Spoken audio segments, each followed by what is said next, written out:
सफला एकादशी व्रत कथा। पौराणिक कथा के अनुसार प्राचीन काल में चंपावती नामक एक नगरी थी, जहाँ महिष्मान नाम के एक प्रतापी राजा राज्य करते थे। उनके 5 पुत्र थे, जिनमें बड़ा पुत्र लुम्पक बहुत ही पापी और दुराचारी था। वह हमेशा पराई स्त्री और बुरे कामों में लगा रहता था। वह देवताओं, ब्राह्मणों और वैष्णवों की घोर निंदा करता था। जब राजा महिष्मान को लुम्पक के इन कामों का पता चला तो उन्होंने क्रोधित होकर उसे अपने राज्य से बाहर निकाल दिया। राज्य से निकाले जाने के बाद लुम्पक वन में रहने लगा। दिन में वह पशुओं को मारकर खाता और फलों से अपना गुजारा करता था। रात में वह नगर में घुसकर चोरी करता और लोगों को परेशान करता था। लुम्पक जिस वन में रहता था वह वन विभाग विष्णु को बहुत प्रिय था। एक बार पौष माह के कृष्ण पक्ष की दशमी तिथि को लुम्पक ने वृक्षों के फल खाए।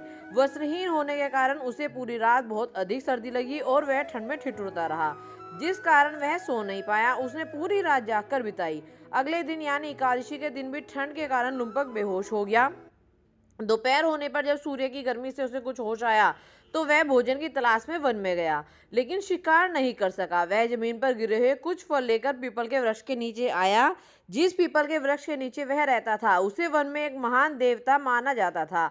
तब तक सूर्यास्त हो चुका था। भूख लगने पर भी उसने फल नहीं खाए और पीपल के पेड़ की जड़ में रखकर दुखी मन से कहा, इन फलों से लक्ष्मीपति भगवान विष्णु संतुष्ट हो। इसके बाद भी लुम्पक रात भर नहीं सोया और अपने कर्मों का पश्चाताप करता रहा।